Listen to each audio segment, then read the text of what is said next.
شهر رمضان الذي أنزل فيه القرآن. أعوذ بالله من الشيطان الرجيم. إن الذين يتلون كتاب الله وأقاموا الصلاة وأنفقوا مما رزقناهم سرا وعلانية يرجون تجارة لن تبور ليوفيهم أجورهم ويزيدهم من فضله إنه غفور شكور. والذي أوحينا إليك من الكتاب هو الحق مصدقا لما بين يديه إن الله بعباده لخبير بصير. ثم أورثنا الكتاب الذين اصطفينا من عبادنا فمنهم ظالم لنفسه ومنهم مقتصد ومنهم سابق بالخيرات بإذن الله ذلك هو الفضل الكبير. جنات عدن يدخلونها يحلون فيها من أساور من ذهب ولؤلؤا ولباسهم فيها حرير وقالوا الحمد لله الذي أذهب عنا الحزن إن ربنا لغفور شكور.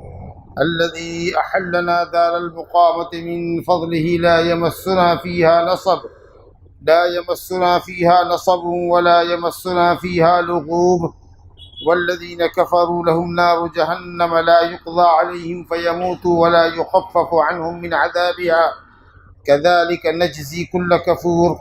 وهم يصطرخون فيها ربنا أخرجنا نعمل صالحا غير الذي كنا نعمل أولم نعمركم ما يتذكر فيه من تذكر وجاءكم النذير فذوقوا فما للظالمين من نصير. إن الله عالم غيب السماوات والأرض إنه عليم بذات الصدور. هو الذي جعلكم خلائف في الأرض فمن كفر فعليه كفره ولا يزيد الكافرين كفرهم عند ربهم إلا مقتا ولا يزيد الكافرين كفرهم إلا خسارا. سورہ فاطر کی چند آیات تقریباً 11 آیات آپ کے سامنے تلاوت کی گئی ہیں. اللہ تعالیٰ ارشاد فرماتا ہے ان الذین یتلون کتاب اللہ، بے شک جو لوگ اللہ تعالیٰ کی کتاب کی تلاوت کرتے ہیں. تلاوت جیسا کہ کل بھی آپ نے ملاحظہ کیا ہوگا کہ تلاوت لفظی ہوتی ہے اور تلاوت معنوی ہوتی ہے. یتلون کتاب اللہ ای یقرؤون کتاب اللہ، قرآن مجید پڑھتے ہیں. صحیح پڑھنا سیکھنا چاہیے، یہ واجب ہے. صحیح الفاظ کے ساتھ، صحیح ادائیگی کے ساتھ مخارج کی پڑھنا واجب ہے. ورتل القرآن ترتیلا. تو جو لوگ قرآن مجید کو صحیح طریقے سے پڑھتے ہیں اور پھر تلاوت معنوی یعنی اس کو سمجھتے ہیں اور اس پر عمل کرتے ہیں اور اس کی دعوت لوگوں کو دیتے ہیں، یہ ہے اصل تلاوت کا مفہوم. الذین یتلون حق تلاوت، یہ ہے تلاوت کا حق، لفظی اور معنوی تلاوت دونوں طرف سے. لفظ کو صحیح پڑھتے ہیں، معانی کو سمجھتے ہیں، تدبر اور تفہم و تعقل سے کام لیتے ہیں اور پھر اس پر عمل کرتے ہیں، اس کی طرف لوگوں کو بلاتے ہیں. جیسا کہ حضرات صحابہ کرام رضوان اللہ علیہم اجمعین اپنے متعلق کہتے ہیں کہ ہم 10 آیتوں سے زیادہ تجاوز نہیں کرتے تھے، دوسری 10 آیتیں نہیں سیکھتے تھے جب تک کہ ہم ان 10 آیتوں کو پڑھ نہ لیں، ان کے معانی کو سمجھ نہ لیں اور ان پر عمل نہ کر لیں، اس وقت تک دوسری 10 آیتوں پر ہم فوکس نہیں کرتے تھے. 10 آیتوں کا جب علم ہو جاتا ہم کو، پڑھ لیتے، سمجھ لیتے، عمل کر لیتے، تب دوسری 10 آیتوں کا علم حاصل کرتے. اس طرح سے ہم نے علم اور عمل دونوں ساتھ سیکھا. تو جو لوگ اللہ تعالیٰ کی کتاب کی اس طرح تلاوت کرتے ہیں، وہ اقاموا الصلاۃ، اور نماز قائم کرتے ہیں. قائم کرنا بولے تو بالکل سیدھے طریقے سے، جس میں کوئی کجی نہ ہو، ٹیڑھا پڑنا ہو. اور اس کے لیے ضروری ہے کہ شروط، ارکان، واجبات، سنن و مستحبات کا لحاظ رکھیں. جسم پاک ہو، لباس پاک ہو، جگہ پاک ہو، نیت خالص ہو، سنت کی پیروی کے مطابق نماز پڑھیں، حضور قلب کے ساتھ پڑھیں اور ہمیشہ نماز پڑھیں. چاہے جتنی اچھی نماز پڑھیں لیکن کبھی کبھار پڑھ رہے ہیں تو یہ اقامت صلاۃ نہیں. ہمیشہ پڑھیں لیکن واجبات اور فرائض کی پابندی نماز میں نہ کریں، خشوع خضوع نہ کریں، جلدی جلدی اٹھی بیٹھی کریں، اعتدال ارکان نہ کریں، اطمینان کے ساتھ نماز نہ پڑھیں. تو نبی صلی اللہ علیہ وسلم نے ایسے ہی ایک صحابی کو کہا تھا ارجع فصلی فإنک لم تصلی، جا دوبارہ نماز پڑھ کیونکہ تم نے نماز نہیں پڑھی. اطمینان سے نماز نہیں پڑھ رہا تھا، رکوع سجدے ٹھیک سے نہیں کر رہا تھا، پیٹھ کی ہڈی سیدھی بھی نہیں ہوئی کہ جلدی سے جھک جاتا تھا، سجدے سے اٹھ کے سیدھا بیٹھا نہیں کہ دوسرے سجدے میں جھک جاتا تھا. آپ نے کہا ارجع فصلی فإنک لم تصلی. تو اقامت صلاۃ میں یہ تمام چیزیں داخل ہیں. اور مردوں کے لیے بلا عذر شرعی جماعت چھوڑنا گناہ کبیرہ ہے، اس لیے اقامت صلاۃ میں یہ داخل بھی ہے کہ وہ نماز با جماعت پڑھتے ہیں، خشوع خضوع کے ساتھ پڑھتا ہے، حضور قلب کے ساتھ پڑھتے ہیں. صلو کما رأیتمونی اصلی، محمد صلی اللہ علیہ وسلم کی صحیح سنت کے مطابق پڑھتے ہیں اور ارکان واجبات اور شروط کو ادا کرتے ہیں اور اپنی نمازوں پر دوام برتتے ہیں. دو صفت ہوئی. تیسری صفت اللہ نے فرمائی وَأَنفَقُوا مِمَّا رَزَقْنَاهُمْ سِرًّا وَعَلَانِيَةً، اور خرچ کرتے ہیں مما رزقناہم، جو ہم نے ان کو روزی دی ہے. وہ روزی کل کی کل خرچ کر دیتے ہیں یا اس میں سے جز خرچ کرتے کچھ کرتے ہیں. من یہاں پر بیانیہ بھی ہے، جو بھی دیا وہ سب خرچ کر دیا. جس طرح کی روزی دی، علم دیا تو علم خرچ کیا، مال دیا تو مال خرچ کیا، جاہو مرتبہ دیا تو جاہو مرتبہ خرچ کیا. جس کو جو دیا اس نے وہ خرچ کر دیا اللہ کے راستے میں، یا اس میں سے کچھ خرچ کیا. حضرت ابوبکر صدیق نے ایک موقع پر اپنا سارا گھر ہی اٹھا کر کے نبی صلی اللہ علیہ وسلم کو دے دیا، کچھ گھر میں نہ چھوڑا. اللہ رسول کے ذکر کے سوا، اللہ رسول کی سنت کے سوا، اللہ رسول کی پیروی کے سوا کچھ نہ چھوڑا. تو آدمی کل مال بھی دے سکتا ہے اگر ابوبکر صدیق رضی اللہ عنہ اور ان کے خانوادے جیسا ان کے بال بچے ہوں. ورنہ اگر یہ ہے کہ صاحب کل خرچ کر دینے سے بیوی بچے بھوکے رہ جاتے اور وہ صبر نہیں کرتے، بے صبری کا مظاہرہ کرتے، تو جائز نہیں ہے کہ آپ کل اللہ کے راستے میں خرچ کریں اور ان کو ضائع اور برباد کریں. اگر وہ صبر نہیں کر سکتے ہیں تو ان کے لیے بھی آپ کو رکھ چھوڑنا ہے. تو بہرحال من بیانیہ لیجیے یا من تبعیضیہ لیجیے، جو دیا ہے اس میں سے کل خرچ کر دیتے ہیں یا بعض خرچ کر دیتے ہیں. اب یہ خرچ کرنا نماز کے بعد آیا ہے. عام طریقے سے قرآن مجید میں نماز کے بعد زکوٰۃ کا ذکر آیا ہے، تو اس میں خرچ کرنے میں سب سے اول نمبر پر زکوٰۃ کی ادائیگی داخل ہے، اور اس کے علاوہ نفلی صدقات وغیرہ بھی کرتے ہیں. وَأَنفَقُوا مِمَّا رَزَقْنَاهُمْ. اور کمال یہ ہے کہ ہم لوگ خرچ کرتے ہیں تو ہم یہ سمجھتے ہیں کہ ہم نے اللہ کے راستے میں خرچ کیا، تو شاید یہ خیال آتا ہے کہ ہم نے اللہ پر احسان کیا. یہ اللہ پر احسان نہیں، اللہ کا ہم پر احسان ہے کہ اس نے ہم کو روزی عطا فرمائی. بہت ساروں کو محتاج بنایا ہے، بہت سوں کو محتاج بنایا ہے، اس نے ہم کو آپ کو پیسے والا بنایا ہے، اور پھر اللہ نے پیسے والا بنا کر کے خرچ کرنے کی توفیق بھی عطا فرمائی ہے. ورنہ کتنے ہیں جو کروڑوں کے مالک ہیں لیکن خرچ نہیں کر سکتے، اتنے بخیل ہیں کہ ہاتھ جیب تک نہیں جاتا. اللہ فرماتا ہے کہ یہ لوگ اچھے لوگ نہیں ہیں، یہ بہت برے لوگ ہیں جن کو ہم نے مال دیا ہے، مطلوب ہے ان سے خرچ کرنا لیکن وہ خرچ نہیں کرتے. وَلَا يَحْسَبَنَّ الَّذِينَ يَبْخَلُونَ بِمَا آتَاهُمُ اللَّهُ مِنْ فَضْلِهِ هُوَ خَيْرًا لَّهُمْ بَلْ هُوَ شَرٌّ لَّهُمْ سَيُطَوَّقُونَ مَا بَخِلُوا بِهِ يَوْمَ الْقِيَامَةِ. جن کو ہم نے مال دیا ہے اور بخالت کرتے ہیں، وہ یہ نہ سمجھے کہ وہ اچھا کر رہے ہیں، وہ انتہائی برا کر رہے ہیں. یہ مال ان کے گلے میں سانپ بنا کر لٹکا دیا جائے گا، جو ان کے گلفڑوں کو چھیلے گا. وہ کہے گا میں تمہارا مال ہوں، میں تمہارا خزانہ ہوں. یہ اللہ کا احسان ہے، آپ اپنا کچھ نہیں دے رہے ہیں. نہیں ہوتا تو آپ سے کوئی مطالبہ نہیں تھا. اللہ نے یہ مال دیا، مما رزقناہم، جو ہم نے تم کو دیا ہے، اپنے فضل سے دیا ہے. تو اللہ اگر مال دے تو توفیق بھی مانگو کہ اللہ راستے میں، اپنے راستے میں نیکی اور بھلائی کے راستے میں خرچ کرنے کی توفیق عطا فرما. وہ تو آدمی بطور خاص قابل رشک ہے جس کو اللہ تعالیٰ علم عطا فرمائے اور علم کے مطابق عمل کرنے کی صلاحیت عطا فرمائے. تو ایسے آدمی کو دیکھ کر اللہ سے دعا کرو کہ اللہ صحیح علم ہم کو یا ہمارے بچوں کو عطا فرما. اور ایک وہ آدمی جس کو اللہ نے خوب مال دیا ہو اور دونوں ہاتھ سے مال خرچ کرنے پر اللہ تعالیٰ نے اس کو قادر بنایا ہو، توفیق عطا کی ہو، تو ایسے مالدار کو دیکھ کر تمنا کرو اللہ ایسے ہی مالدار ہم کو بھی بنا تاکہ ہم تیرے راستے میں بھی دونوں ہاتھ سے لوٹائیں. قارون کو دیکھ کر کبھی تمنا مت کرو کہ قارون جیسی دولت ہوتی. ہاں، اللہ کے راستے میں خرچ کرنے والوں کو دیکھو تو تمنا کرو کہ اللہ تعالیٰ ایسے ہی مال دے. تو یہ دونوں لوگ بطور خاص قابل رشک ہیں، ان کو دیکھ کر تمنا کرنی چاہیے، دعا کرنی چاہیے. رجل آتاہ اللہ مالا فسلطہ علی ہلکتہ، مال دیا ہو اور اس کو گویا کہ خرچ کرنے پر اللہ نے ایک طرح سے مسلط کر دیا کہ وہ کام ہی اس کا کچھ نہیں ہے سوائے اس کے کہ وہ خرچ کرے گا اللہ کے راستے میں۔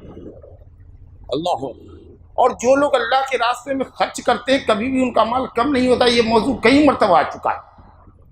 وَمَا أَنفَقْتُم مِّن شَيْءٍ فَهُوَ يُخْلِفُهُ وَهُوَ خَيْرُ الرَّازِقِينَ، جو تم اللہ کے راستے میں خرچ کرتے ہو اللہ اس کا بہتر عوض عطا کرتا ہے اور وہ بہترین روزی دینے والا ہے۔ سود میں اور زکوٰۃ میں صدقے میں اللہ نے کمپیئر کیا ہے، وَمَا آتَيْتُم مِّن رِّبًا لِّيَرْبُوَ فِي أَمْوَالِ النَّاسِ فَلَا يَرْبُو عِندَ اللَّهِ وَمَا آتَيْتُم مِّن زَكَاةٍ تُرِيدُونَ وَجْهَ اللَّهِ فَأُولَٰئِكَ هُمُ الْمُضْعِفُونَ۔ اگر مال سود کے لیے دیتے ہو کسی کو تاکہ وہ زیادہ پلٹا کر کے دے گا تو اللہ کے پاس کبھی ثواب نہ پاؤ گے، لیکن جو تم اللہ کے راستے میں روزی خرچ کرتے ہو، صدقہ دیتے ہو، وَمَا آتَيْتُم مِّن زَكَاةٍ زکوٰۃ دیتے ہو، صدقہ دیتے ہو، فَأُولَٰئِكَ هُمُ الْمُضْعِفُونَ، تو وہی لوگ ذو اضعاف ہیں جن کی نیکیاں بہت بڑھ چڑھ کر اللہ تعالیٰ ان کو دے گا۔ كَمَثَلِ حَبَّةٍ أَنبَتَتْ سَبْعَ سَنَابِلَ فِي كُلِّ سُنبُلَةٍ مِّائَةُ حَبَّةٍ وَاللَّهُ يُضَاعِفُ لِمَن يَشَاءُ۔ ان کے خرچ کی مثال ایسی ہے جیسے کوئی زمین میں ایک دانہ بوئے اور اس سے ایک بالی نکلے اور بالی میں 700 دانے ہوں، ایک دانے پر 700 دانہ، اور اس کے بعد واللہ یضاعف لمن یشاء، اس کے آگے بھی 700 گنا سے بھی زیادہ اللہ کے راستے میں خرچ کرتا ہے۔ یہ مبارک اشرہ ہے، آخری اشرہ ہے، تاکڑ آتے ہیں اللہ کے بندو اللہ کے راستے میں خرچ کرو، زیادہ سے زیادہ اللہ کے راستے میں خرچ کرو۔ کہ جو ہم نے روزی دی ہے اس میں سے خرچ کرتے ہیں، سرم و علانیہ، چھپ کر کے خرچ کرتے ہیں اور علانیہ طور پر خرچ کرتے ہیں۔ عام نفلی صدقہ ہو تو چھپ کر دو، کیونکہ لوگوں کے سامنے اگر کسی غریب مسکین کو اگر دیتے ہو تو بیچارے کا دل ٹوٹ جائے گا کہ اتنے لوگوں کے سامنے یہ ہم کو خیرات دے رہا ہے، اسے چپکے سے دو، اس کے گھر جا کر کے دو۔ لیکن زکوٰۃ ہے تو زکوٰۃ دو، کوئی بھی اسلامی پروجیکٹ ہے، مسجد کے لیے زمین خریدنے کا مسئلہ ہے، کوئی اسلامی پروجیکٹ ہے، کسی مدرسے کی بنیاد ڈالی جا رہی ہے، اس کے اندر پیسہ دو، لکھو بھائی ہماری طرف سے 1 لاکھ روپیہ، تاکہ دوسروں کو بھی شوق ہو، جو اس سے زیادہ مالدار ہے وہ کہے ہماری طرف سے 2 لاکھ لکھو بھائی، کوئی کہے 50,000 لکھو جی۔ تو اس طریقے سے مقصد یہ ہو کہ اللہ کے نیک بندے اس میں بڑھ چڑھ کر کے حصہ لیں، یا کسی آدمی یا کوئی آدمی کھڑا ہو جائے یہاں پر محتاج اور مسکین اور کہے مولانا ہمارے لیے کچھ جمع کروا دیجیے چندہ، اب وہ خود اپنے آپ کو لوگوں کے سامنے پیش کر رہا ہے، اپنا چہرہ لے کے یہاں کھڑا ہوا ہے اور وہ سوال کا محتاج ہے یا سوال چاہتا ہے یا سوال کی ذلت کو برداشت کرنا چاہ رہا ہے اور کھڑا ہو کے بول رہا ہے کہ لوگوں میں ہمارا تعارف کرا دیجیے، تو چلیے ہم اعلان کر دیتے ہیں اور آپ لوگ سمجھا لیجیے اس کے اوپر، سمجھا نا؟ ورنہ عام نفلی صدقہ ہے تو بہتر یہ ہے کہ چپکے دو۔ وَرَجُلٌ أَخْفَاهَا تصدق بصدقة فأخفاها حتى لا تعلم شماله ما تنفق يمينه، ایسے آدمی جنت کے عرش کے سائے، قیامت کے دن عرش کے سائے میں ہوگا جو داہنے ہاتھ سے خرچ کرے تو بائیں ہاتھ کو پتہ نہ چلے۔ بہرحال جیسے جب جو حالات ہو اس کے حساب سے سری طور پر دو یا جہری طور پر دو، حالات اور ضرورت کے مطابق۔ اللہ اکبر۔ یہ لوگ جن کے اندر یہ 3 صفات ہیں، اللہ کی کتاب کی تلاوت کرتے ہیں، نماز قائم کرتے ہیں، فرض اور نوافل کا اہتمام کرتے ہیں، فرائض و نوافل کا، اور اللہ نے جو روزی دی ہے واجب اور نفلی صدقہ کرتے ہیں، سرم و علانیہ، یرجون تجارت لن تبور، وہ اللہ سے ایسی تجارت کی امید رکھتے ہیں جو کبھی ہلاک نہیں ہوگی، جو کبھی گھاٹے کا شکار نہیں ہوگی، وہ تجارت بڑھتی چلی جائے گی، بڑھتی چلی جائے گی۔ وہ تجارت یہ تو بضاعت ہے، یہ تو سامان ہے، ہمارا عوض ہے جو ہم خرچ کر رہے ہیں۔ اللہ سے کیسی تجارت کر رہے ہیں؟ کس چیز کی؟ مغفرت کی اور جنت کی اور مساکن طیبہ۔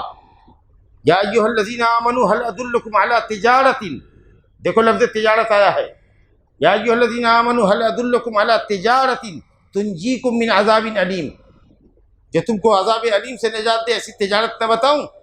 تؤمنون باللہ ورسولہ وتجاہدون فی سبیلہ، وتجاہدون فی سبیل اللہ باموالکم وانفسکم ذالکم خیر لکم ان کنتم تعلمون یغفر لکم ذنوبکم۔ یہ فائدہ دیکھو، عوض تم نے خرچ کیا اللہ کے راستے میں، اللہ تعالیٰ کیا دے رہا ہے؟ یغفر لکم من ذنوبکم ویدخلکم جنات تجری من تحتها الانہار ومساکن طیبۃ فی جنات عدن ذالک الفوز العظیم۔ یہ عوض ہے، اور معوض جو ملے گا وہ اللہ کی مغفرت اور اس کی جنت۔ یہ سامان ہے آپ کا جو آپ خرچ کر رہے ہیں، بدلے میں کیا ملے گا؟ مغفرت ملے گی، جنات ملے گی۔ یہ لوگ ایسی تجارت کی امید لگاتے ہیں۔ اچھا، معلوم یہ ہوا کہ ثواب کی امید، مغفرت کی امید، جنت کی امید کب لگانی چاہیے؟ جبکہ اعمال صالحہ ہو۔ کیا کہا؟ تلاوت کرتے ہیں، نماز قائم کرتے ہیں، اللہ کے راستے میں خرچ کرتے ہیں، تب اللہ سے تجارت کرنے والے ہوتے ہیں، امید لگاتے ہیں۔ کوئی عمل نہ کریں، ہم گناہوں میں لت پت رہیں اور امید کریں جنت کی، لالچ کریں کہ اللہ تعالیٰ سے امید ہے ہماری، امید پہ کیا لگا ہوا ہے؟ یہ امید نہیں ہے، یہ غرور نفس ہے آپ کا، دھوکہ ہے آپ کا، یہ وہم ہے آپ کا۔ امید تو وہاں ہوتی ہے جب اسباب ہوتے ہیں، دکان کھول کے بیٹھتے ہیں تب گراہک کے آنے کی امید ہوتی ہے، جس کے پاس دکان ہی نہیں وہ امید کیا لگائے گا گراہک؟ ظن اور امید وہاں ہوتی ہے جہاں اسباب ہوتے ہیں، جہاں اعمال ہوتے ہیں تو اللہ سے امید لگاؤ۔ ظاہر ہے کہ ہم امید ہی کر سکتے ہیں، اللہ سے امید اور دعا ہی کر سکتے ہیں کہ قبول کرے عمل کو اور ہم کو جنت عطا فرمائے۔ کوئی دعوے کے ساتھ ٹھوک کے تو کہہ نہیں سکتا کہ وہ قرآن پڑھتا ہے، نماز پڑھتا ہے، زکوٰۃ دیتا ہے، یہ وہ کرتا ہے تو جنت پا کے ہی رہے گا، ایسا تو کوئی دعویٰ نہیں کرتا۔ والذین هم من خشیۃ ربهم مشفقون، اللہ سے ڈرتے رہتے ہیں۔ والذین یؤتون ما آتوا وقلوبهم وجلۃ انہم الی ربهم راجعون، سارے نیک اعمال کیا کرتے ہیں، اس کے باوجود بھی ڈرے رہتے ہیں کہ معلوم نہیں ہمارا عمل قبول ہوتا ہے کہ نہیں، تو اللہ سے تو امید ہی لگائیں گے نا، لیکن کب لگائیں گے؟ جب نیک اعمال کریں گے تب۔ برے عملوں میں پھنسے ہوئے ہیں، استکبار تکبر کر رہے ہیں اور آرزو لگائے ہوئے ہیں، یہ آرزو نہیں ہے۔ اللہ فرماتا ہے کہ کیا مقصد ہے ہمارا ان عبادتوں کے پیچھے، کیا مقصد ہے؟ کیوں بیٹھے ہیں آپ؟ کیوں نماز پڑھتے ہیں آپ؟ مقصد کیا ہے؟ لیوفیہم اجورہم، تاکہ اللہ ان کے اجر پورے عطا فرمائے، اور اجر سے مراد ثواب ہے۔ اس ثواب کی گارنٹی دینے کے لیے اللہ نے اس کو اجر کہا ہے۔ اللہ تو اس مزدور کی گارنٹی دے رہا ہے اور اس شخص سے جنگ کرنے کے لیے قیامت کے دن انتظار کر رہا ہے جو کسی مزدور سے پوری مزدوری کرا لے اور اس کو اجرت نہ دے۔ اللہ کہتا ہے میں اس کا خصم ہوں گا قیامت کے دن، اس سے جھگڑنے والا ہوں گا۔ جس نے اجیر رکھا، پوری مزدوری کرا لی، اس کی اجرت نہیں دی۔ جو اللہ دوسروں کے لیے جھگڑ رہا ہے وہ اللہ اپنے بندوں کو اپنے یہاں سے اجر سے کیسے محروم کرے گا؟ یہ آپ کے ثواب کی گارنٹی اللہ دے رہا ہے کہ آپ اس لیے نیکیاں کرتے ہیں کہ اللہ آپ کو پورا اجر دے۔ یہ صوفیوں کے عقیدے پر رد ہے جو یہ کہتے ہیں کہ ہم تو اللہ کی عبادت اللہ کے لیے کرتے ہیں، ہم بھی اللہ ہی کے لیے کرتے ہیں، ثواب طلب کریں گے، اللہ تعالیٰ راضی خوش ہوگا، جنت میں جائیں گے، اللہ کا دیدار نصیب ہوگا، اللہ ہی کے لیے تو یہ سب ہو رہا ہے۔ لیکن صرف محبت ہو، نئی ثواب کی امید نہیں رکھو، جہنم سے خوف مت کھاؤ، صرف اللہ کی عبادت اللہ کے لیے کرو کہ تم کو اللہ سے محبت ہے۔ امت کے سب سے افضل انسان، سب سے افضل گروپ صحابہ کرام کے متعلق اللہ نے فرمایا محمد الرسول اللہ والذین معه اشداء علی الکفار رحماء بینہم تراہم رکعا سجدا یبتغون فضلا من اللہ ورضوان، اللہ تعالیٰ کا فضل اور اس کی رضا کی جستجو میں رکوع اور سجدہ کرتے ہوتے ہیں صحابہ کرام۔ یہ صوفیہ گمراہ کہتے ہیں نہیں، رضوان اور جنت اور ثواب کی امید نہ رکھو، اللہ کی رضا اور محبت چاہیے۔ اور خوارج یہ کہیں کہ اس لیے اعمال کرو کہ جہنم میں جانا ہے، خوف سے عمل کرو۔ اب مرجئہ کہے کہ صرف ثواب کی امید کر کے کرو، جہنم سے خوف مت کھاؤ۔ تو صوفیہ کہیں محبت، خوارج کہیں عذاب، مرجئہ کہیں ثواب، اہل سنت کہیں تینوں۔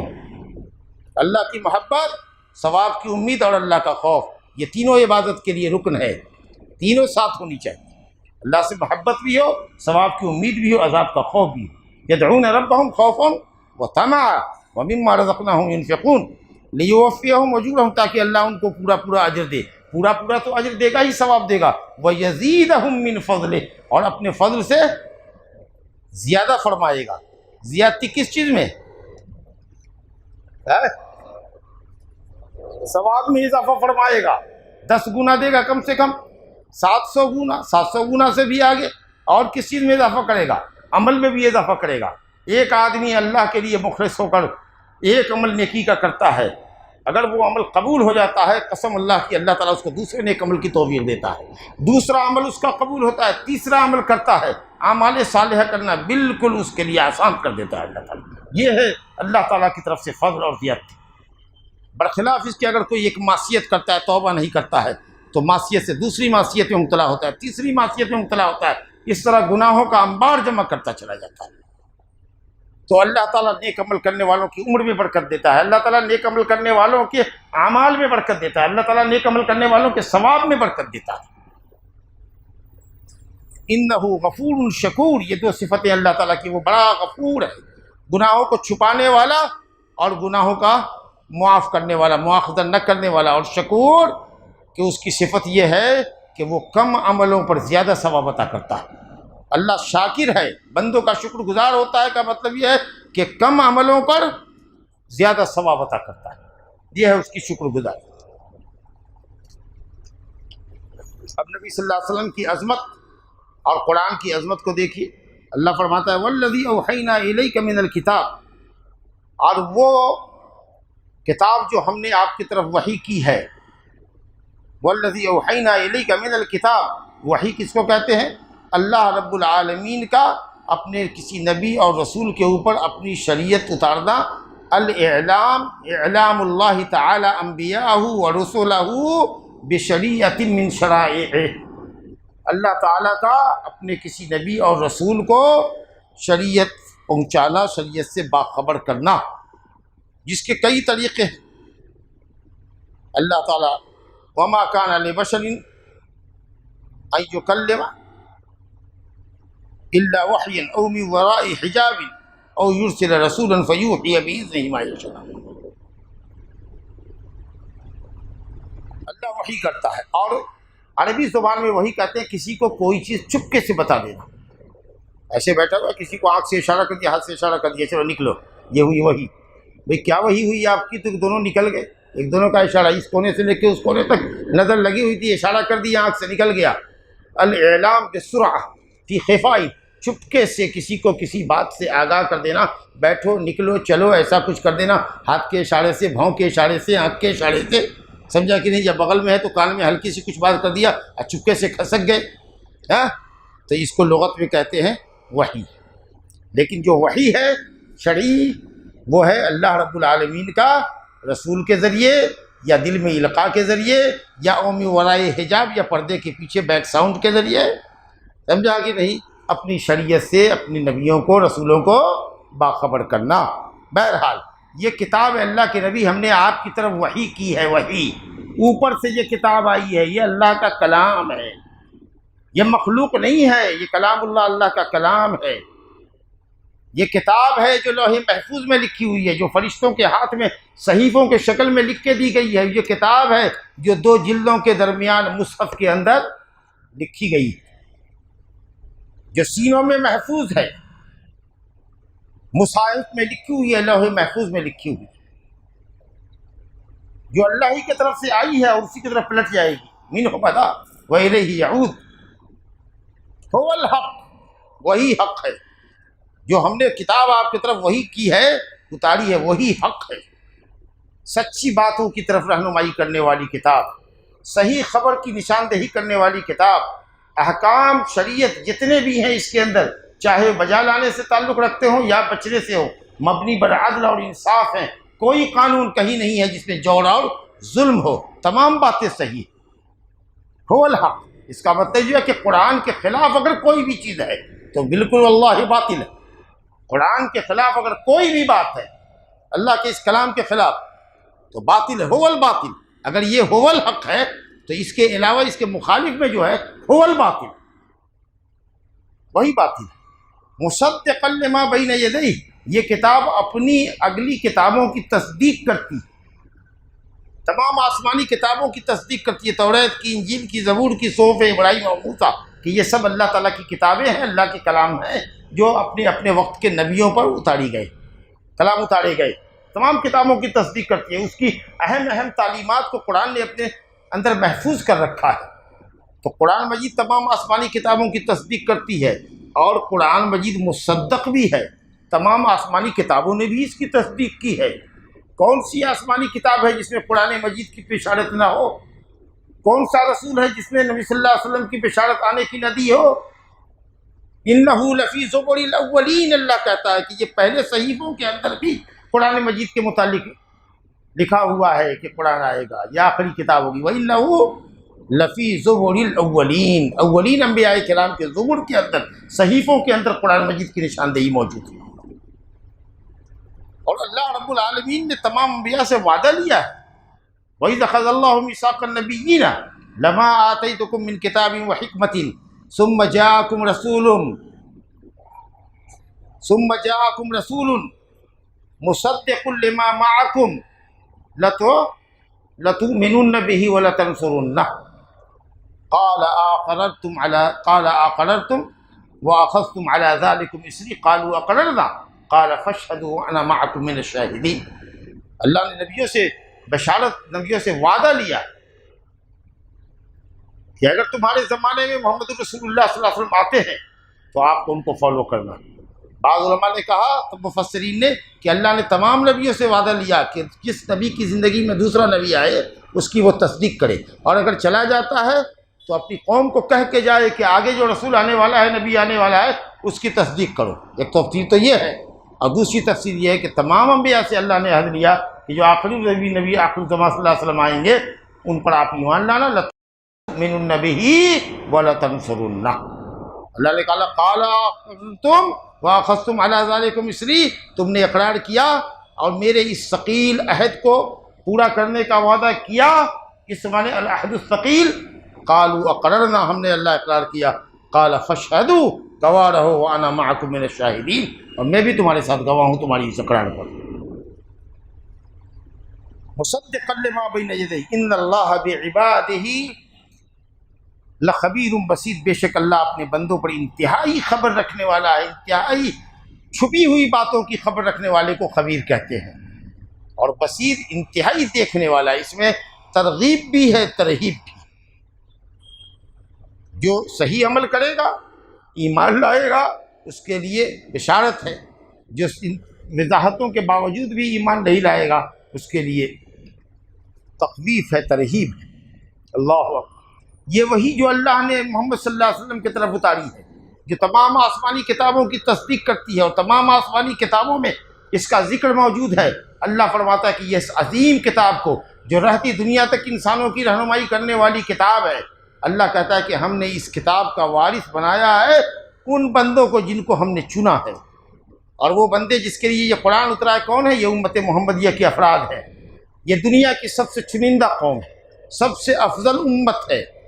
کنتم خیر امت اخرجت للناس انکم توفون 70 امتا انتم اعزها واکرمها علی اللہ۔ سب سے باعزت قوم اگر کوئی ہے، باعزت امت ہے، مشرف مکرم امت کوئی اللہ کی نگاہ میں ہے تو وہ امت محمدیہ ہے، جس کو اللہ نے اس کتاب کا وارث بنایا ہے کہ تم اس کتاب کو پڑھو، اس کو سمجھو، اس پر عمل کرو، اور اس کی دعوت دنیا والے کو دو۔ افبہذا الحدیث انتم مدہنون، ایسی کتاب سے تم مداہنت کرتے ہو، ایسی کتاب سے سمجھوتا کرتے ہو کفار سے؟ حق ہے اس سے سمجھوتا کرنا کیا؟ چلو کچھ آیتوں سے تنازل کر لو، ہمارا تمہارا اختلاف ختم ہو جاتا۔ ارے ہم تنازل نہیں کر سکتے، یہ اللہ کا کلام ہے، یہ رہتی دنیا تک کے لیے ہے۔ کوئی مسلمان، دنیا کا کوئی مسلمان ایک لفظ سے تنازل نہیں کر سکتا، ایک لفظ سے تنازل نہیں کر سکتا، یہ اللہ کا کلام ہے۔ ہم اپنی بات سے تنازل کر سکتے ہیں، ہم اپنا گھر بار لٹا سکتے ہیں، لیکن ہم اللہ کے کلام سے تنازل وڈرا نہیں کر سکتے، ہم اس کی کسی چینجنگ کو قبول نہیں کر سکتے۔ تو جس کو اللہ نے اس کتاب کا وارث بنایا ہے وہ سب سے افضل امت ہے اللہ کی نگاہ میں۔ اصطفینا من عبادنا، ہمارے بندوں میں چنندہ بندے ہیں، وہ سلیکٹڈ بندے ہیں، اور یہ جو بندے ہیں ہم لوگ، ان میں ہمارے جیسا ظالم بھی ہے، اور آپ جیسوں کے ایسا مقتصد درمیانی بھی ہے، اور کچھ آپ میں کے جو سابقین بالخیرات ہیں ان جیسا سابقین بالخیرات ہے۔ تین کیٹیگری میں امت ہے بٹی ہوئی۔ منہم فمنہم ظالم لنفسہ، ان میں کچھ لوگ ہیں جو اپنے نفس پر ظالم ہیں، اپنے نفس کا حق مارنے والے ہیں۔ ظالم بولے تو نقص، ظلم مانے نقص، کمی۔ کلتا الجنتین آتت اکلہا ولم تظلم منہ شیئا، دونوں باغ جو اس شقی خور کا تھا، مشرک کا، سورہ کہف میں جو خوب پھل لاتا تھا تو اپنے مسلمان بھائی پر اتراتا تھا کہ دیکھو ہمارے پاس یہ ہے، ایسا ویسا پھل ہے، باغ ہے، بیچ میں کھیتیاں ہیں، اور کنارے کنارے ہمارے باغات دیکھو کتنے لدے پھدے ہیں۔ تو کہا تلک الجنتین آتت اکلہا، اپنا پھل لاتی تھی، وَلَمْ يَظْلِم مِّنْهُ شَيْئًا، اور کچھ بھی کبھی کوئی کم نہیں ہوتا تھا اس میں، پھل بھرپور آیا کرتا تھا۔ تو ظلم مانے کمی، آدمی جب گناہ کرتا ہے تو اپنے آپ پر ظلم کرتا ہے، یعنی کمی کرتا ہے، اپنے حق کو ختم کرتا ہے، اپنی حیثیت کو گویا ملیہ میٹ کرتا ہے، اپنا بگاڑتا ہے، رب العالمین کا کچھ نہیں بگاڑتا۔ بہرحال اس میں ظالم لنفسہ ہی ہیں، گنہگار بھی ہیں، وہ ہیں جن سے واجب بھی چھوٹتا ہے اور گناہ کبیرہ کا بھی ارتکاب ہوتا ہے، وہ ہم جیسے لوگ ہیں۔ وَمِنْهُمْ مُقْتَصِدٌ، اور بعض اس امت کے اندر وہ بھی ہیں جو مقتصد ہیں، درمیانی راہ پر ہیں، جو واجبات کو ادا کرتے ہیں، حرام سے بچتے ہیں، لیکن ہاں نوافل نہیں کرتے۔ فرض نماز پڑھا چل دیا، فرض روزہ رکھا چل دیا، کبھی نفلی روزہ نہیں، فرض حج کر کے آئے چل دیا، زکوٰۃ مال کی دیا، کبھی نفلی صدقات کرنے کی توفیق نہیں ہوتی۔ حرام سے بچتے ہیں لیکن مکروہ کرتے ہیں، واجبات ادا کرتے ہیں، مستحبات سے بچتے ہیں، حرام سے بچتے ہیں لیکن مکروہات سے تعلق رکھتے ہیں، یہ ہیں مقتصد۔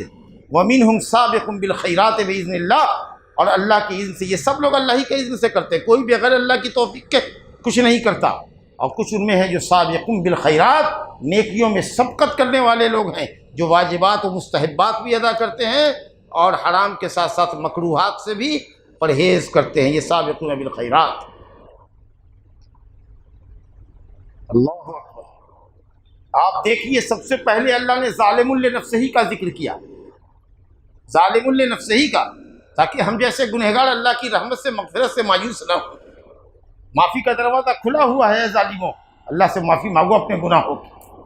اور مقتصد کا ذکر اس کے بعد کیا، اور سب سے جو اچھے لوگ تھے، جو سپر کوالٹی ہے سابقون بالخیرات، اس کا ذکر اللہ نے سب سے بعد میں کیا، تاکہ وہ اپنے عجب اور کبر میں مبتلا نہ ہوں کہ ہم تو سابقین بالخیرات، اس لیے تمہارا ذکر بعد میں کرتے ہیں۔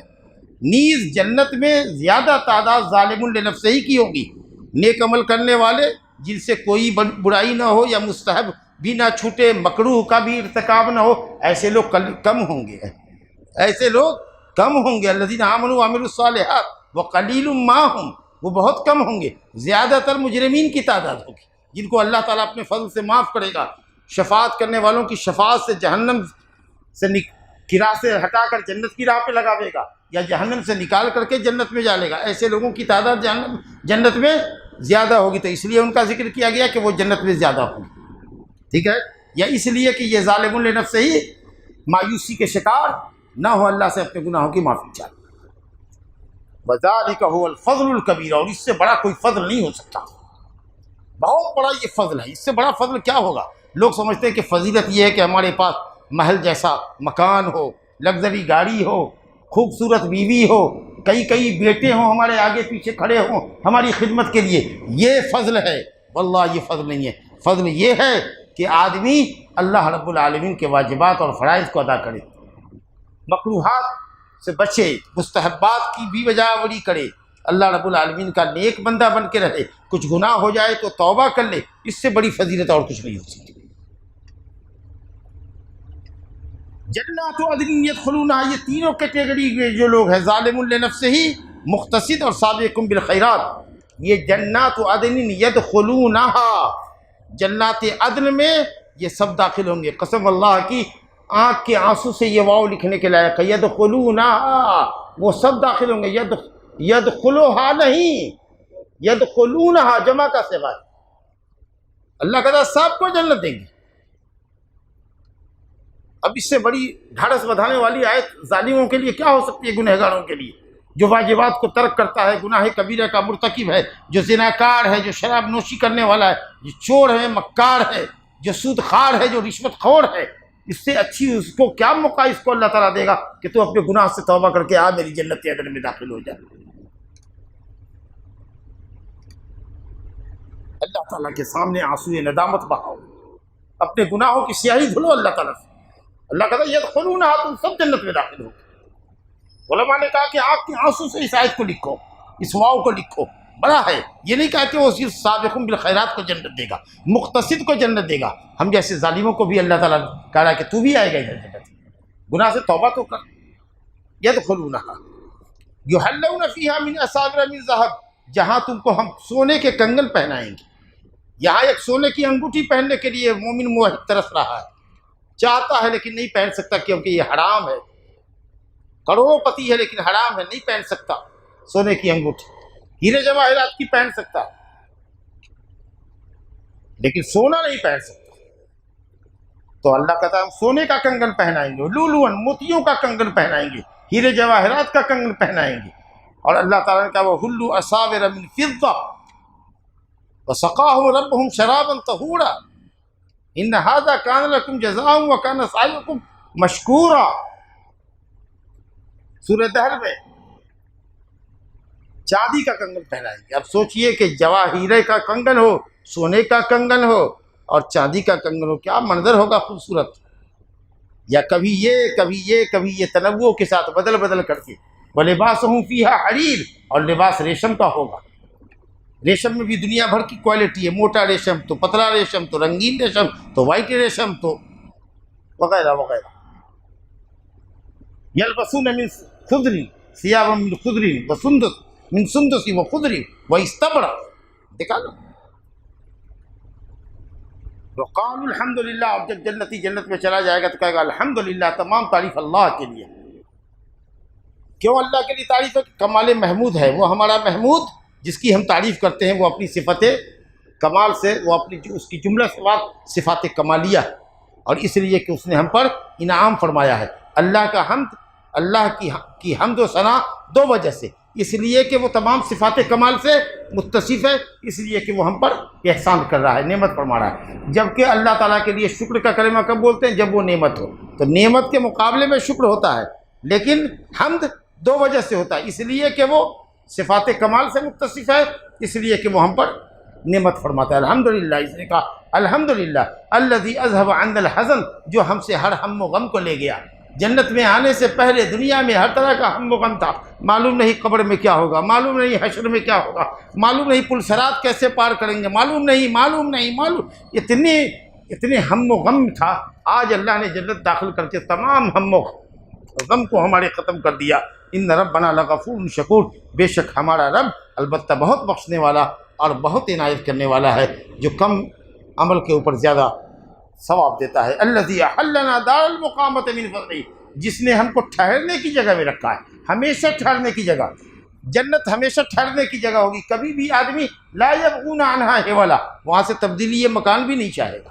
یہ بات کئی دفعہ درس میں آ چکی ہے کہ ہر مومن، ہر جنتی اپنی جنت میں مست ہوگا، سوچے گا کہ یہ تو جنت ہم کو ملی ہے وہ سب سے بڑھیا جنت ہے، اس سے تبدیلی مکان بھی نہیں چاہے گا۔ یہ بھی اللہ کا فضل دیکھ، اور اسی وجہ سے حسد اور کینہ بھی ایمان والوں کے اندر، اہل جنت کے اندر نہیں ہوگا۔ من فضل ہی، اپنے فضل سے، جنت اللہ کے فضل سے ملے گی۔ کہا یا رسول اللہ آپ کو بھی آپ کا عمل جنت میں داخل نہیں کرے گا؟ آپ نے کہا مجھے بھی نہیں، الا ان یتغمدنی اللہ بفضل منہ ورحمہ، مگر یہ کہ اللہ اپنے فضل اور رحمت سے ہم کو بھی شامل کر لے۔ سمجھ دیں گے؟ اور اللہ کی رحمت اور اس کے فضل کو حاصل کرنے کا ذریعہ اعمال صالحہ، یا اعمال صالحہ سے درجات بلند ہوں گے اور آدمی جنت میں داخل ہوگا اللہ تعالیٰ کے فضل و رحمت سے۔ لا یمسنا فیہا نصب، جہاں کوئی تکان نہیں ہوگی۔ اور تکان کے بعد کیا ہوتا ہے؟ تکان کے بعد کیا ہوتا ہے؟ اور کیا ہوتا ہے؟ تکان کے بعد کیا ہوتا ہے؟ تکان کا اثر کیا ہوتا ہے؟ سستی، کاہلی، مشقت، پریشانی، اس کو لغوب کہتے ہیں۔ اصل میں یہ بتانا تھا کہ اللہ کا شکر ہے کہ ہمیں تکان نہیں، یہاں جنت میں کوئی تکان نہیں، اور تکان کے نتیجے میں جو کچھ بھی ہو سکتا ہے اس کو لغوب کہتے ہیں۔ تو آگے کہا گیا وَلَا يَمَسُّنَا فِيهَا لُغُوب، تکان کے نتیجے میں جو لغوب ہوتا ہے، سستی، کاہلی، نیند وغیرہ، جو کچھ بھی آپ لوگوں نے کہا اس میں سے کچھ نہیں ہوگا۔ اس سے علماء نے استنباط کیا کہ جنت میں جنتی سوئے گا نہیں، کیونکہ آدمی سوتا ہے تکان کو دور کرنے کے لیے، دن بھر کی سستی اور کاہلی اور غفلت کو دور کرنے کے لیے، تھک چکا ہے، چور چور ہو چکا ہے۔ جب نیند لیتا ہے اور گہری نیند لیتا ہے، صبح دم تازہ ہو کے نکلتا ہے، وہاں کوئی تکان ہی نہیں ہوگی تو نیند کہاں سے ہوگی؟ اور دوسری ہے کہ نیند جو ہے وہ موت کا بھائی ہے، چھوٹا بھائی ہے، النوم اخو الموت، اور جنت میں کسی کو موت آنی نہیں ہے۔ اس لیے بس کھاؤ پیو، کھاتے رہو، پیتے رہو، عیش موج کرتے رہو، کچھ کرنے کا نہیں ہے۔ کھاؤ پیو، کوئی پیشاب نہیں، کوئی پیخانہ نہیں، کوئی تھوک نہیں، کوئی نیٹا نہیں، کوئی کھکھارا نہیں، کوئی منی نہیں، سمجھا کہ نہیں؟ وہ سب جو کھاؤ گے پیو گے پسینے کی شکل میں نکلے گا، جو بھی کھاؤ گے دن بھر کھاؤ رات بھر کھاؤ، سب پسینہ ہو کر کے نکلے گا، اور وہ پسینہ مشک و عنبر کو شرمندہ کر رہا ہوگا۔ اللہ، پیشاب پیخانے میں نہیں جانا ہے جی، عورتوں کو حیض نہیں، نفاس نہیں، بیوی سے مجامعت کرنے والے کو منی نہیں، ساری چیزوں سے پاک مطہرون، اور جو کھائے گا پیے گا وہ سب نکلے گا رشحهم المسک، جو پسینہ آئے گا وہ مشک کی خوشبو والا پسینہ ہوگا، وہ بھی مشک یہاں کا نہیں، جنت کا مشک، وہ سونے کا کنگن جو اللہ جنتیوں کو پہنائے گا، یہ سونا نہیں جو سوناروں کی دکان میں ملتا ہے، وہ اسپیشل سونا ہوگا جس سونے کو کسی آنکھ نے دیکھا نہ ہوگا، کیونکہ اگر یہی سونا ہو جائے تب تو پھر یہی سونا ہوگا۔ تو جنت میں سیب ہوگا، برتقال ہوگا، پھل ہوگا، یہ ہوگا وہ ہوگا، یہ سب مشابہ صرف ناموں کی ہوگی، ورنہ کہاں جنت کا پھل اور کہاں یہ عادت لعبادی الصالحین ما لا عین رات ولا اذن سمعت ولا خطر علی قلب بشر۔ وہ موتی، وہ ہیرا، وہ مونگا، وہ جواہر، سب نئے نئے جس کو دنیا میں کسی نے دیکھا نہ ہو۔ اللہم اجعلنا منہم، اللہم ادخلنا الجنۃ برحمتک۔ اور یہ قرآن مجید کا حسن بلاغت ہے، حسن بیان ہے کہ جب اللہ تعالیٰ اچھوں کا ذکر کرتا ہے، بڑوں کا ذکر کرتا ہے، جب جنت کا تذکرہ ہوتا ہے، جہنم کا تذکرہ ہوتا ہے۔ اب کفار مردودین کو دیکھ لیجئے، والذین کفروا لہم نار جہنم، جو لوگ کافر ہیں ان کے لیے نار جہنم، لہم نار جہنم، انہی کے لیے نار جہنم ہے۔ نار جہنم موصوف کی اضافت صفت کی طرف، نار جو جہنم ہے، جہنم صفت ہے، اس آگ کا لقب ہے جہنم۔ کبھی سوچا جہنم کا معنی کیا ہے؟ جہمہ سے، جہنم جہمہ سے، جہمہ بولے تو ایک دم ڈیپ، بہت گہری جہنم ہوگی اور انتہائی تاریک ہوگی، کوئی روشنی نہیں، کوئی بلب نہیں ہوگا، اسی اس کو جہنم کا۔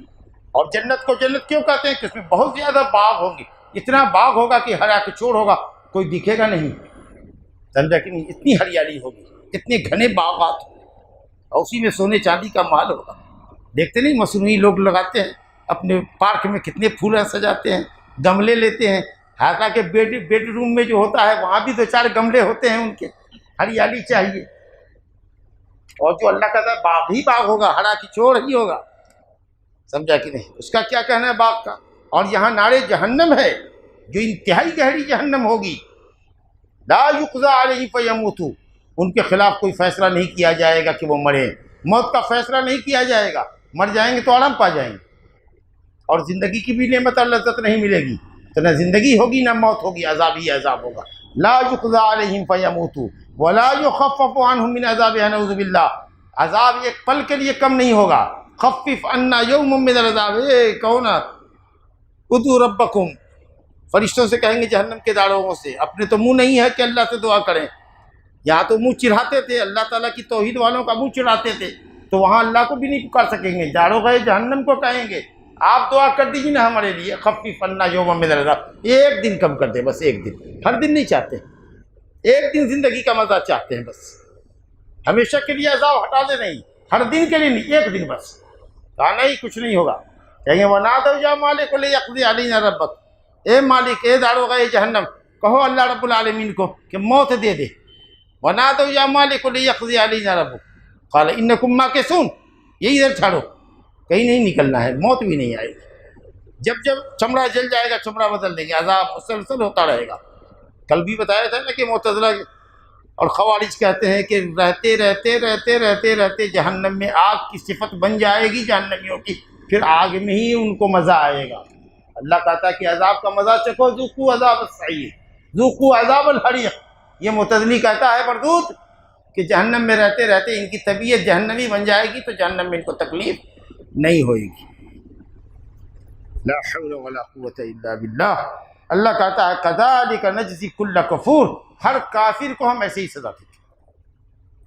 وہم یصطرخون فیہا، اور چیخیں گے چلائیں گے، صرخ یصرخ چیخنا، اور استرخ یسترخ پوری طاقت سے چیخنا، خوب واویلا کریں گے، اس میں خوب واویلا کریں گے، اور استغاثہ اور فریاد کہیں گے۔ اب زبان پر آ رہا ہے ربنا ربنا اخرجنا، ہم کو اس سے نکال دے اللہ، ہمارے رب ہمارے نکال دے اس سے، نعمل صالحا غیر الذی کنا نعمل، اب نیکی کر کے آئیں گے اس کے خلاف جو ہم کرتے تھے۔ اب یہاں اقرار کر رہے ہیں کہ دنیا میں جتنا کچھ کر رہے تھے کوئی نیکی نہیں تھی، اب جو جائیں گے تو اب نیکی کر کے آئیں گے، سمجھا؟ لیکن یہ بھی ہم نے پہلے بتایا ہے آپ کو کہ یہ بھی محض عذر ہوگا اعتذار کے لیے کہ کسی طریقے سے جہنم سے نکل جائیں، اور پھر جب دنیا میں آئیں گے تو اس کی چکا چوندھ میں ایسے گم ہو جائیں گے کہ پھر پہلے سے بھی زیادہ ویٹرن ہو جائیں گے۔ اللہ کہتا ہے سورہ انعام میں وَلَوْ رُدُّوا لَعَادُوا لِمَا نُهُوا عَنْهُ وَإِنَّهُمْ لَكَاذِبُونَ وَإِنَّهُمْ كَاذِبُونَ یا لَكَاذِبُونَ کیا ہے لَكَاذِبُونَ جی وَلَوْ رُدُّوا اگر ہم ان کو پلٹا دیں لَعَادُوا لِمَا نُهُوا عَنْهُ تو جن کاموں سے ان کو روکا گیا ہے وہی کام یہ کریں۔ یہ جھوٹے ہیں جو کہہ رہے ہیں کہ ہم کو پلٹا دیں، ہم نے قبول کریں گے، حالانکہ یہ تو ہوگا ہی نہیں، لیکن اگر آ جاتے ہیں تو پھر وعدہ بھول جائیں گے۔ تو ہم عمل کریں گے وہ عمل جو ہم اس عمل کے علاوہ جو ہم کرتے رہے اب کہیں گے۔ اللہ تعالیٰ دو بات بتا رہا ہے، میں نے عذر مکمل کر دیا، میں نے تمہارا عذر ختم کر دیا، میں نے اپنی طرف سے حجت مکمل کر دی۔ اولم نعمرکم ما یتذکر فیہ من تذکر، کیا ہم نے تم کو اتنی عمر نہیں دی تھی کہ جس میں آدمی نصیحت حاصل کر لے؟ بڑی بڑی باتیں کرتا تھا، 45 سال کا ہو گیا، 50 سال کا ہو گیا، 70 سال کا ہو گیا، پھر بھی نہیں سمجھ میں آیا تھا کہ حق کیا ہے نہ آپ کیا ہے۔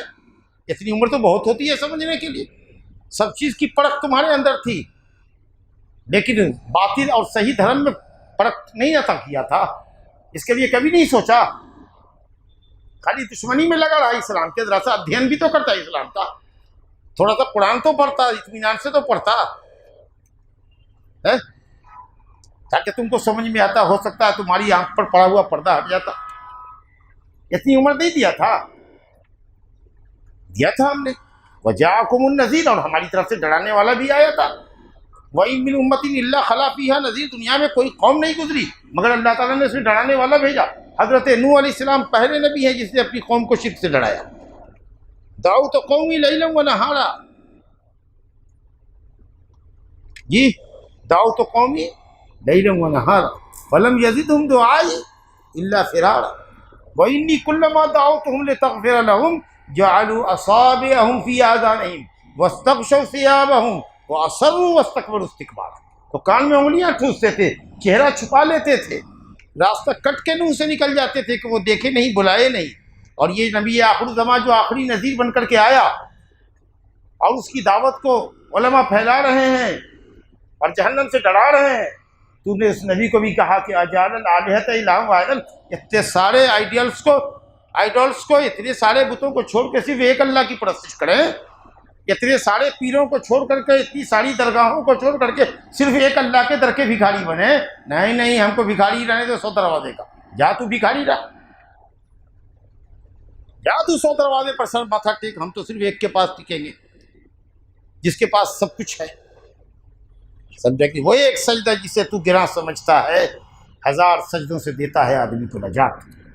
آدمی جب ایک اللہ کا ہو جاتا ہے تو سب سے بے نیاز ہو جاتا ہے، اور اگر توحید نہیں ہے تو یہاں درگاہ پہ جھکے گا، وہاں جھکے گا، وہاں جھکے گا، بلی کتا مار کے لوگوں نے دفن کیا ہوگا وہ بھی سوچے گا کہ یہاں ہماری حاجت پوری ہوتی ہے، وہاں بھی ایک سجدہ ٹیک دے گا، یہی کرتا پھرے گا۔ تو کیا ہم نے تمہارے پاس نذیر نہیں بھیجا تھا جو تم کو ڈرائے چھتائے؟